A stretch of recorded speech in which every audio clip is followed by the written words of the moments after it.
Julius Caesar is one of those names that echoes through history with a force that few can match. But after all, who was he really? A visionary hero who expanded Rome's horizons and uplifted its people, or an ambitious tyrant who destroyed the very republic he swore to protect? The answers to this question are as complex as Caesar's life itself. Some see him as Rome's savior, others as the man who condemned it to ruin. And therein lies the controversy. How can a figure be both so loved and so hated at the same time? This dilemma raises questions about the true cost of power and what we are willing to sacrifice in its pursuit. Caesar was not just a military leader. He was a master in the art of winning hearts and minds, using political alliances as stepping stones and turning adversities into opportunities. However, this meteoric rise came at a price. His brutal death, marked by betrayal, symbolizes how ambition can lead both to the peak and the downfall of an empire. But after all, what made Caesar, even after his tragic end, remain so present in historical discussions? There is something in his journey that continues to fascinate and inspire, and that is what leads us to ask, was Julius Caesar the people's hero or the republic's villain? Julius Caesar, born on June 13th, 100 BC, saw his life shaped early on by tragedies and lessons. The loss of his father, though painful, was one of the first challenges that arose, and from that moment, Caesar learned resilience. But his youth was not just one of suffering. Alongside his uncle, Gaius Marius, he delved into the backstage of Roman politics, understanding from an early age how power games worked. Thus, even without realizing it, young Julius was already charting the course for something much greater. Imagine yourself in Caesar's shoes, growing up in a turbulent Rome where political alliances were fragile and betrayals frequent. He learned to navigate these two worlds, shaping his character to face the challenges to come. It wasn't just his noble blood that drove him, but his intelligence in observing and learning. It's like when you're surrounded by experts, and every conversation becomes a lesson. If you were in his place, what would you do? You would absorb this knowledge like a sponge, just as he did. Caesar's youth was a phase of preparation. 3 pillars guided his formation: politics, strategy, and perseverance. He understood that to survive and thrive in Roman society, it took much more than bravery.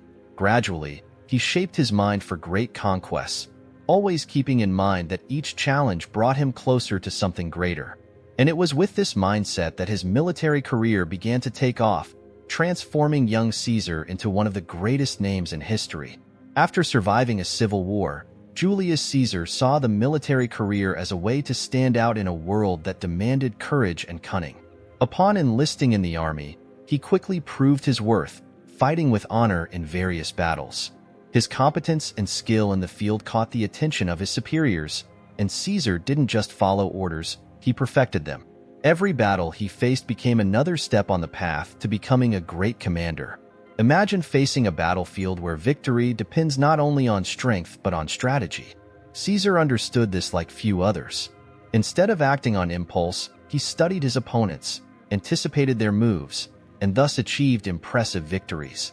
This ability to think beyond the obvious is something we can apply in everyday life. It's not just about acting, but about planning each step, whether in a work negotiation or any strategic decision. Over time, Caesar became more than just a soldier. His ability to lead men and conquer territories turned him into a respected name, and the echo of his victories began to resonate throughout Rome. He knew that fame on the battlefield was one of the fastest ways to rise in Roman politics, and with this in mind, he dedicated himself to each military campaign as if it were his last.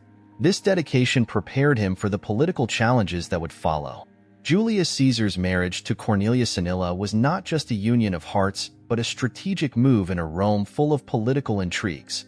Cornelia came from an influential family, connected to prominent figures like Lucius Cornelius Cinna, and this alliance provided Caesar with important political connections.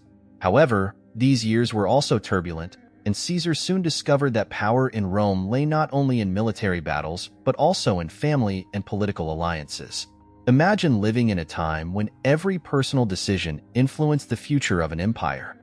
Caesar could use this alliance to consolidate his position, something that many of us can apply in our own lives. Whether in business or personal life, The right alliances can open doors that seem impossible to reach. In Caesar's case, it was this marriage that placed him in an even more privileged position within the complex Roman political scene. However, not everything was smooth.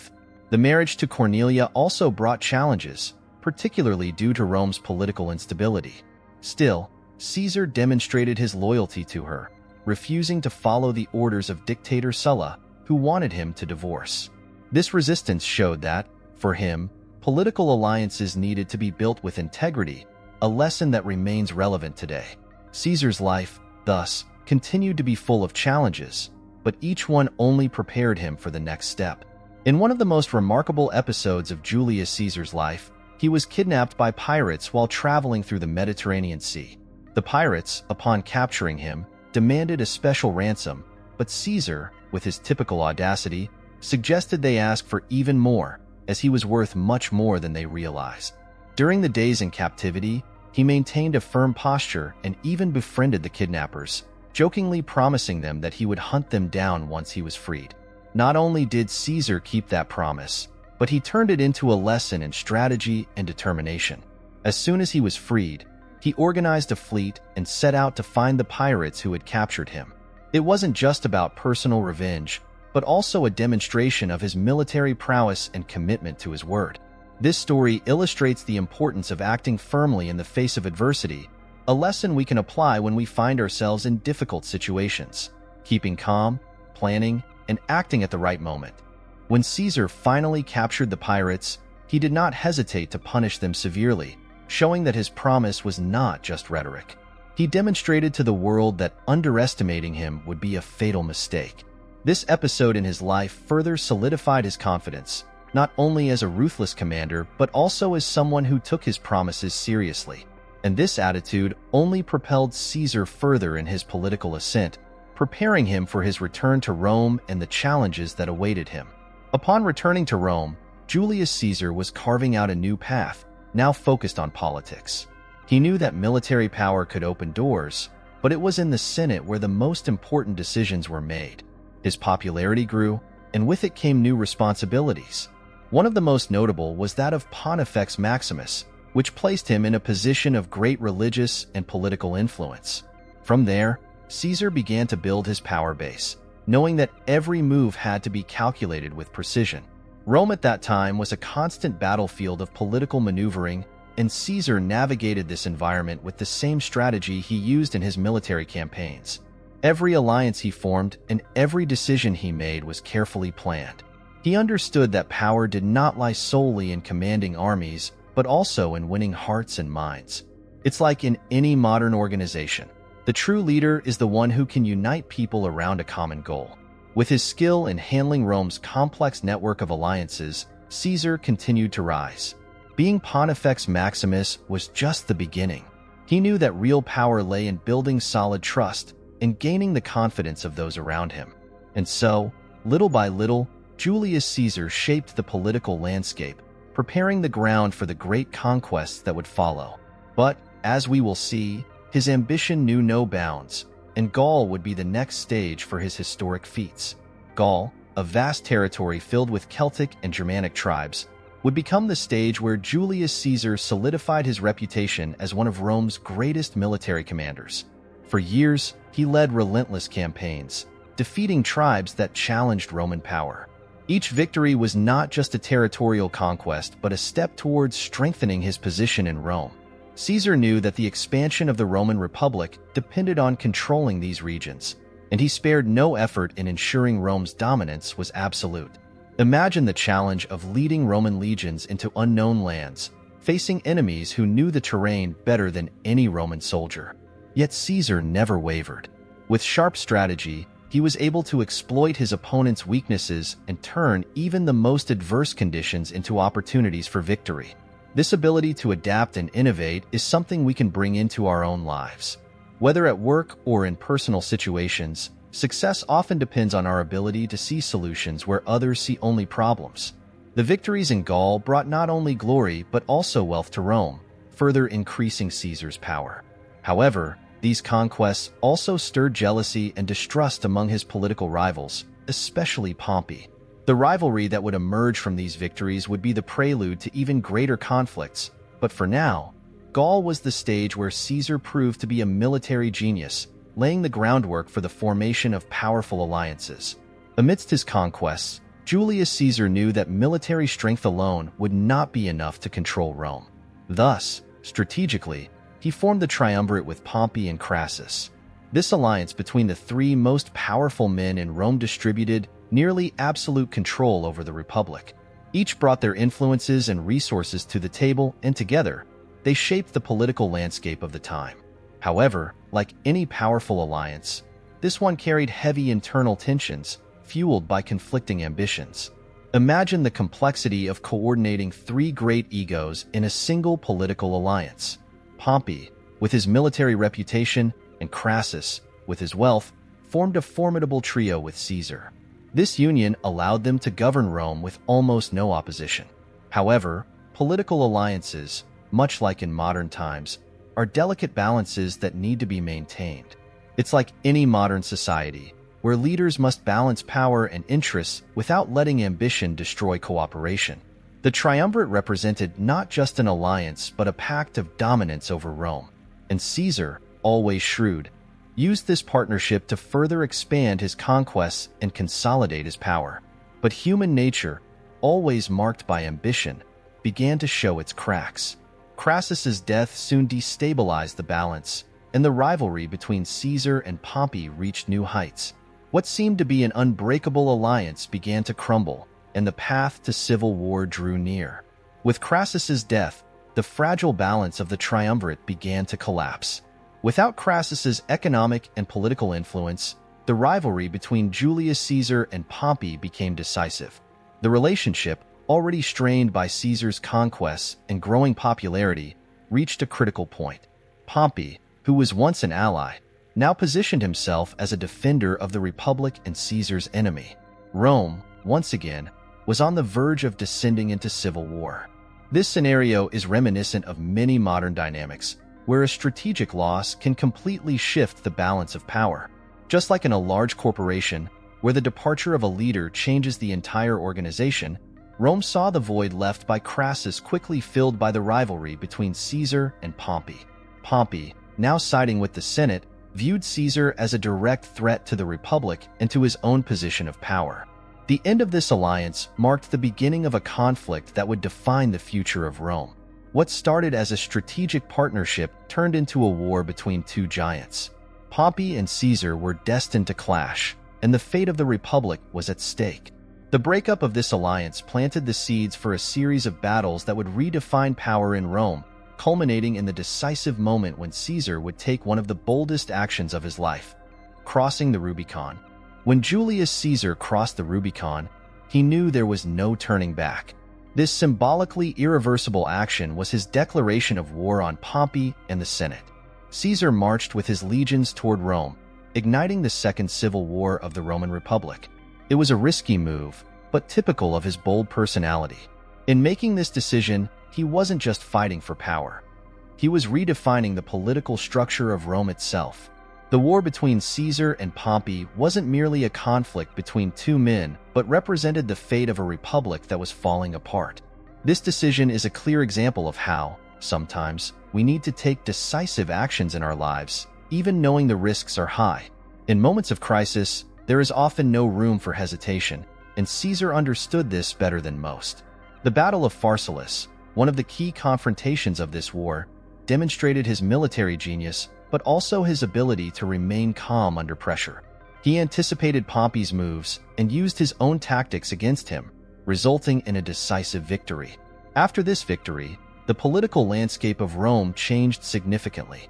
Pompey fled, and Caesar solidified his position as the absolute leader. However, this civil war was far from over. The true battle for the soul of Rome would continue in other territories, such as Egypt, and this is where Cleopatra came into the picture, bringing new challenges and alliances for Caesar, who now had to deal with one of the most powerful and influential women of his time. After Pompey's defeat, Julius Caesar went to Egypt, where he encountered Cleopatra, one of the most fascinating figures in ancient history. When he arrived in Egypt, he found the country embroiled in a struggle for the throne between Cleopatra and her brother Ptolemy XIII. Caesar, always strategic, saw an opportunity to strengthen his political and military position by supporting Cleopatra. Their relationship quickly became more than just political, evolving into a personal and intimate alliance. By securing the throne for Cleopatra, Caesar not only gained an ally but also control over one of the richest regions in the world. The alliance between Caesar and Cleopatra was one of the most emblematic in history, symbolizing how power was often built through personal and political connections. Just like in major negotiations today, the alliances we form can elevate us to new heights. Cleopatra, with her intelligence and charm, was able to leverage Caesar's presence to her advantage, and together, they formed one of the most powerful partnerships of their time. For Caesar, Egypt represented not only a political victory, but also a new phase in his global rise. However, this relationship also brought challenges. In Rome, many viewed Caesar's involvement with Cleopatra with suspicion. To them, this romance could threaten the very structure of the Republic, and the seeds of conspiracy began to be sown. Caesar, however, maintained his trust in Cleopatra, aware that his alliance with Egypt was crucial to his dominance over the Mediterranean. Yet, the stability of this union would be tested, and the intrigues in Rome would intensify, leading to the events that culminated in the fateful day of his death.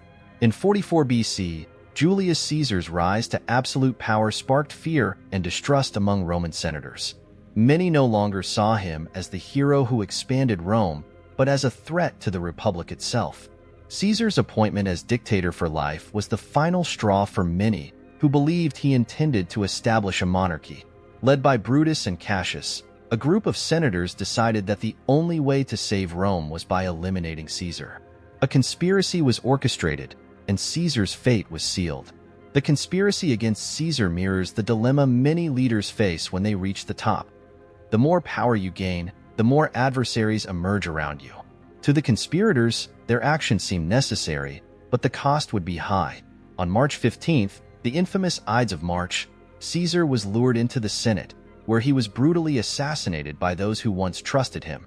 It is one of the most tragic moments in Roman history, illustrating how power can quickly turn into weakness when distrust takes hold. Caesar's death did not bring the peace his assassins had hoped for. On the contrary, it triggered a series of conflicts that plunged Rome into further civil wars. The people, who loved him, revolted, and the very structure of the Republic began to crumble. Even in death, Caesar continued to shape the future of Rome, and his actions reverberated for centuries. But the lingering question remains. Would Caesar have truly become the king his killers feared, or was he the hero who could have led Rome into a new era of prosperity? Now that you know Julius Caesar's story, what will you do with all this knowledge? Caesar's story teaches us that power, when used wisely, can open unimaginable doors, but it can also lead to downfall if we fail to balance ambition and loyalty. Are you using your power wisely in your daily life? If Caesar were here today, he would ask, are you building alliances that strengthen your journey, or are you surrounding yourself with people who might one day turn against you? These reflections can change the way you face your own decisions. And here's the most provocative question. If you had to choose between being loved by the people or feared by your enemies, which would you choose? Caesar pondered this dilemma, and you might face it too. Perhaps it's time to reassess your priorities, adjust your strategies, and ensure that your leadership is solid, without the cracks that could lead to betrayal. Take this opportunity to make an honest assessment of your life and career. Who are your allies? Who are your adversaries? And what are the next steps to reaching the top? Subscribe to the channel and turn on notifications to keep learning from these stories that can transform your worldview. Each lesson from Julius Caesar's history carries a powerful teaching that can be applied to your own journey. Don't miss the chance to become the best version of yourself, and stay tuned for upcoming videos.